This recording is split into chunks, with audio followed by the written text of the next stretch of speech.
brutalize people, they also provide the justification for brutalities that have been done and that are being done. So there's a very strong link between narratives and acts of aggression, especially in the context, not just in the context of colonialism, historical and ongoing. Decolonial scholars today will call it coloniality, but there is a strong link between the mindsets, the actions, and the actions that are done after the fact to justify or to continue or to sustain this violence. So it's both a physical violence and a cultural violence and mental violence, a psychological violence, a psycho violence. It's a very serious form of ongoing violence. Yeah, it really gladdens the heart.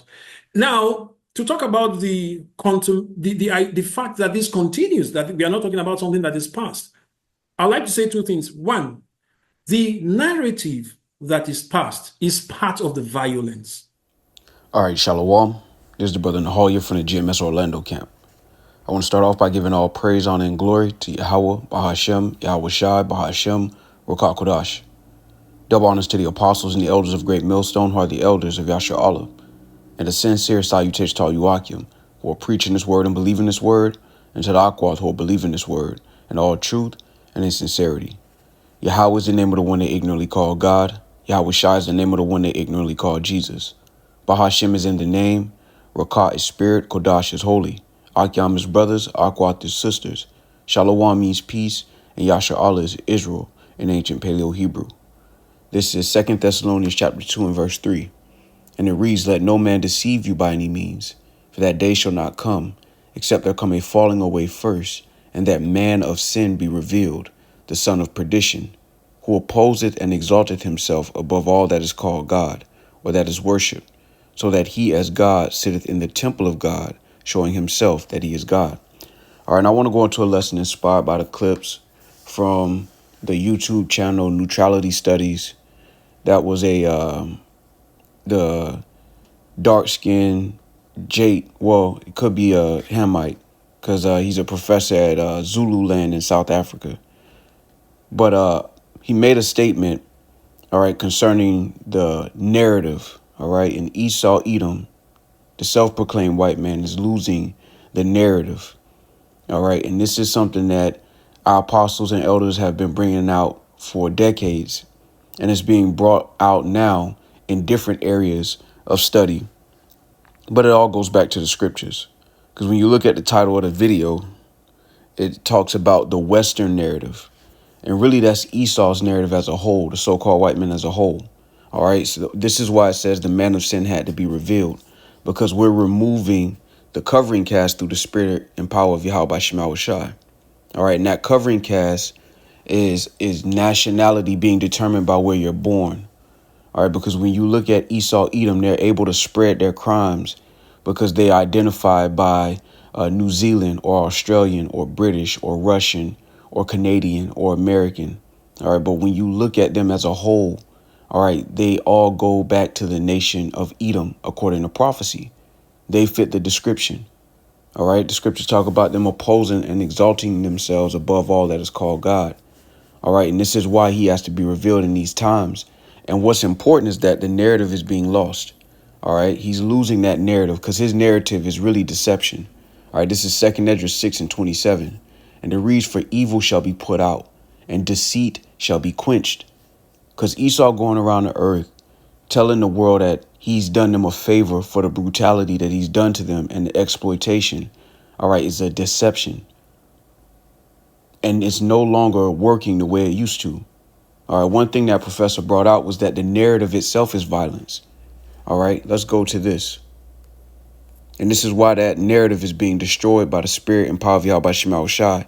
And we'll get that in 2 Thessalonians, the 2nd chapter. All right, this is Psalms chapter 10 and 2.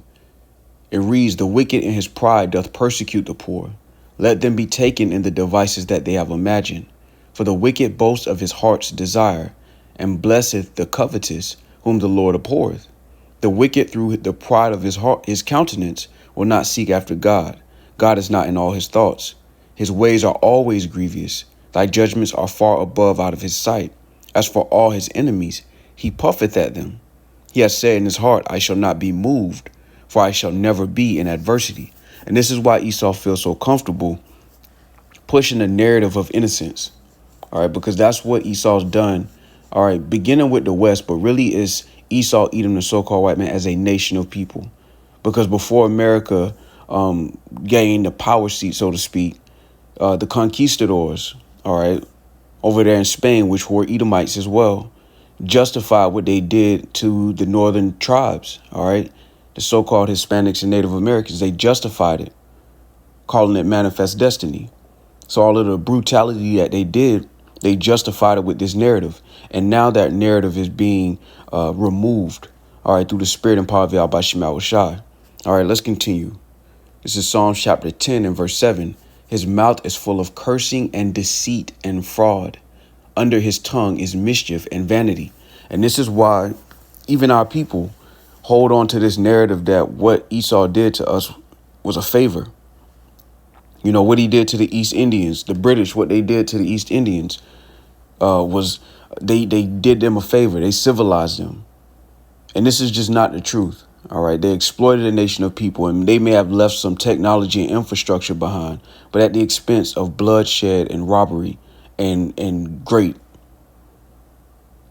And now that narrative is being destroyed. This is why even in the West, when you deal with America in particular, they're attempting to remove the history of slavery from the education system because it doesn't fit the narrative of them being innocent and benevolent as a people.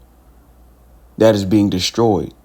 All right. Esau went around the earth destroying people and justifying it with this narrative, which shows you the pride that he has. All right, let's continue. This is Psalms chapter 10 and 8. It says, he sitteth in the lurking places of the villages, and the secret places doth he murder the innocent. His eyes are privily set against the poor. He lieth in wait secretly as a lion in his den. He lieth in wait to catch the poor. He doth catch the poor when he draweth him into his net. He croucheth and humbleth himself, that the poor may fall by his strong ones. All right. And this goes back into Esau destroying lands and then sending missionaries, all right, to push a narrative. All right. Even in the military, they have a term called hearts and minds, where they try to convince the people that they've invaded that they're doing them a favor. And that narrative is now being destroyed. The son of perdition is being revealed to be Esau, Edom, the so-called white man, according to his deeds, not his skin color. Because you have a lot of Israelites that may have that may look like Edomites. They may look like so-called white people, but their lineage goes back to Jake. But the majority of so-called white people on the planet go back to the nation of Esau, Edom. All right. And this is why the judgment is being proclaimed against him. And his crimes are all being put in the same pot. So it's not just the crimes of the Americans or the crimes of the British or the crimes of the Germans or the crimes of the Australians. As a nation of people, the earth was given into their hands. All right. And they went around the earth deceiving. All right. It didn't, because when you go to Revelation, the 20th chapter, I'll jump down to the point. This is Revelation 20 and 7. And when the 1,000 years are expired, Satan shall be loosed out of his prison and shall go out to deceive the nations which are in the four quarters of the earth. And Satan's counterpart is Esau, Edom.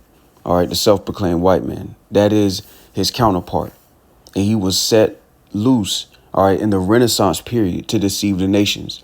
This is why he justified his brutality by covering up the faces of the judges, chiefly Yahweh Shai, whom the world ignorantly calls Jesus, by depicting him as a so-called white man, even though Yahweh Shai is a dark-skinned man. And he used that image to deceive the nations, and he's continued it. Now, as you fast forward into 2024 and 2025, you have these large media companies that push forth and maintain this narrative. But now that narrative is being destroyed through the spirit and power of Yahweh Shema Shai. All right. Let's go here. Let's go back to 2 Thessalonians chapter 2. All right. And we'll continue at 5. 2 Thessalonians 2 and 5 reads, remember ye not that when I was yet with you, I told you these things, and now ye know that Slack, and now ye know what withholdeth, that he might be revealed in his time. And now we're in the time of him being revealed. You still have a lot of people on the planet who generally look at the so-called white man as a solution, not the causer of the problems, even though he's caused the problems. The scriptures say he has turned the world into a wilderness. All right. Continuing, verse 7 reads, for the mystery of iniquity doth already work. And why is Paul saying that? Because he was living in the Roman Empire. So that mystery of iniquity was already working, which shows you that Paul knew who Esau Edom was during his time as well. All right. Continuing, it says, only he who now letteth will let until he be taken out of the way. And then shall that wicked be revealed, whom the Lord shall consume with the spirit of his mouth, and shall destroy with the brightness of his coming. And how is the Lord doing that? Let's go here. This is Hebrews 1:1. Yahweh Shema Shai, who at sundry times and in diverse manners spake in time past unto the fathers by the prophets. All right. So the Lord has raised up the prophets, beginning with our apostles on down, to proclaim who Esau is according to the scriptures. Because even this video, the clip that I put in before this video, this lesson, you know, he's saying that it's the West, right? The West is doing this, and the West is a part of it, but it's really Esau Edom as a nation of people. All right, the Americans are just one part of the kingdom of these Edomites, if you will, because really it's controlled by the elites. All right, and the elites don't have an allegiance to America.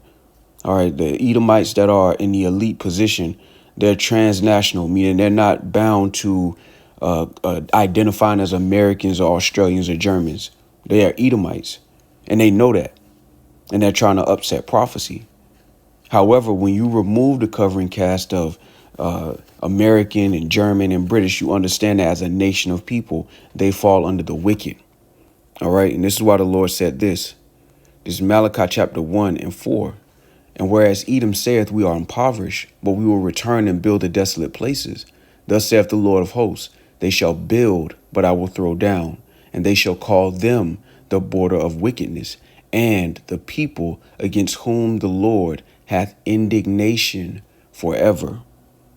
And this is something that Christians in particular don't want to bring out. They don't want to address the understanding that Esau Edom, all right, there's Esau Edom in the scriptures is promised no mercy. All right, that Esau Edom in the scriptures is the nation that the Lord says he has indignation forever. All right, let's continue. This is Isaiah chapter 34. And I'm going to jump down to verse 5. And it reads, for my sword shall be bathed in heaven. Behold, it shall come down upon Idumea and upon the people of my curse to judgment. All right, and Idumea is the Greek way of saying Edom. All right, let's go here. And let's get this in the Greek, Slaki in the Hebrew. All right, it says Idumea, and what do you see? Edom. All right. So the Lord identifies them as the nation of people whom he has indignation forever. And now the narrative is being turned upside down. You know, Esau's walked around the earth and convinced everybody that he's a prince. When really, he's the basis of men. All right, this is Ecclesiastes chapter 10 and verse 6. And it reads, folly is set in great dignity, and the rich sit in low place. I've seen servants upon horses, and princes walking as servants upon the earth. All right, and this is why things are going to be turned right side up. Because at this point, the world has been deceived in believing that Esau is a solution to the problems he's created. That Esau Edom as a nation of people have been looked at as a symbol of civilization and progress. And really, they are the destroyers of civilization. That is just a reality, not a narrative. And this is why the scriptures say deceit shall be quenched. Let's go back to that. This is 2 Esdras chapter 6. I want to jump down to verse 27. And it reads, for evil shall be put out, and deceit shall be quenched. As for faith, it shall flourish. Corruption shall be overcome. And the truth, which hath been so long without fruit, shall be declared. Which shows you what most people believe is not truth. All right, the narrative that Esau's put out in the world is not truth. All right. This is why the Lord said this. This is John chapter 8 and verse 32. And ye shall know the truth, and the truth shall make you free. No longer deceived by the narrative that Esau Edom has pushed out. This is why most of our people suffer from Stockholm syndrome, because they've been deceived by Esau's narrative. Even today, our people still hold this belief that Esau Edom has changed. When I was listening to this interview, it made me think about, how our people look at what's happened to them. Our people truly think that what happened to us was in the past and that now we live in a different world. And that's a narrative. That's not the reality. And the reality is that we are still this day yet in our captivity, and that who is ruling the world is the wicked, as the scriptures describe it. And that's why the Lord set up the apostles last as it were appointed unto death, because we can look at a video that talks about the Western narrative and really cut through it with the scriptures, that it's not just the Edomites in the West, it's the Edomites as a whole.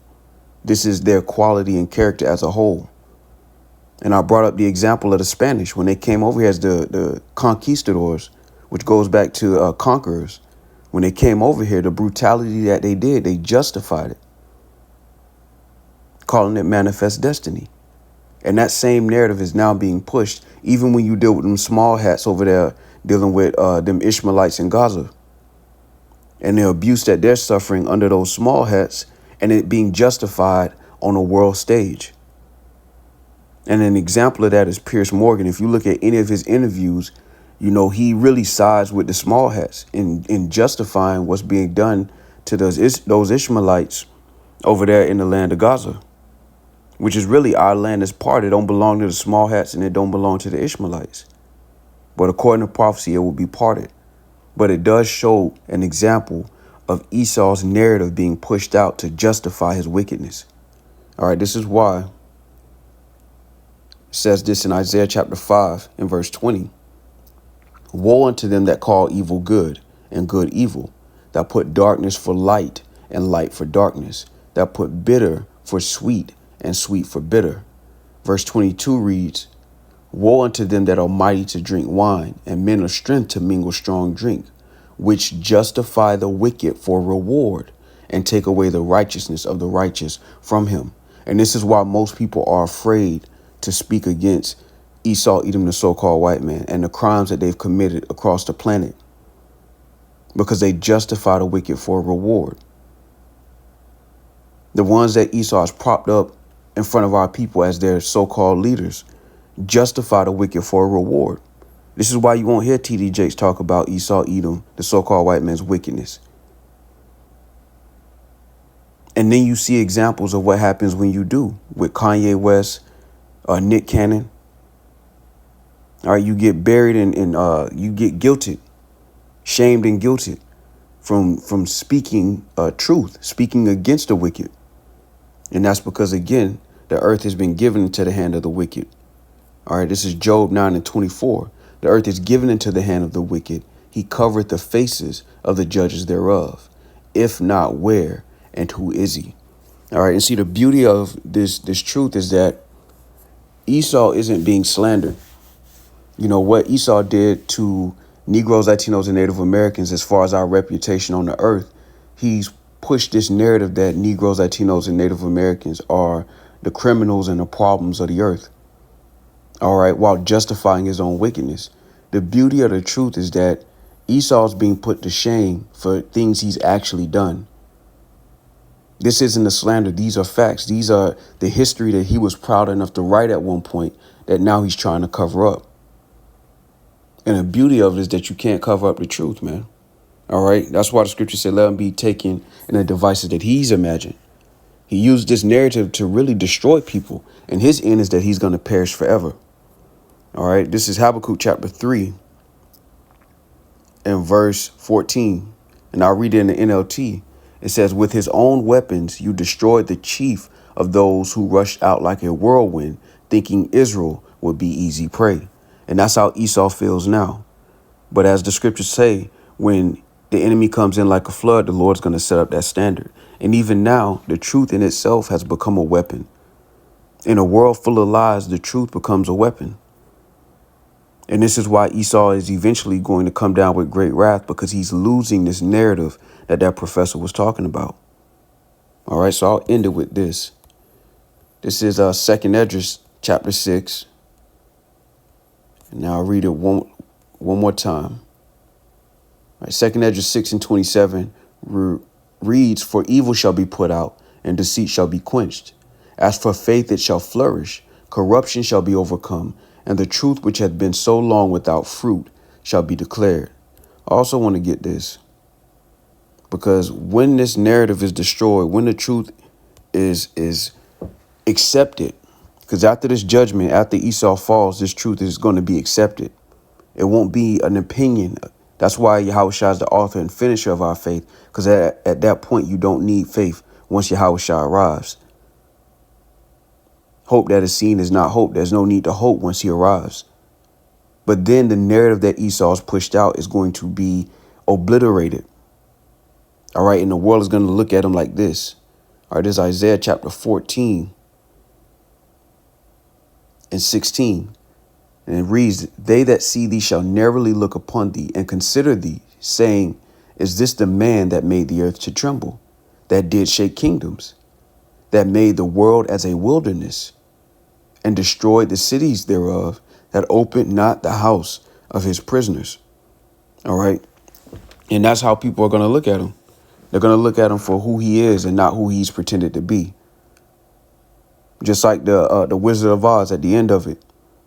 Just a sweaty old man working day and night to continue wickedness and for wickedness in the earth.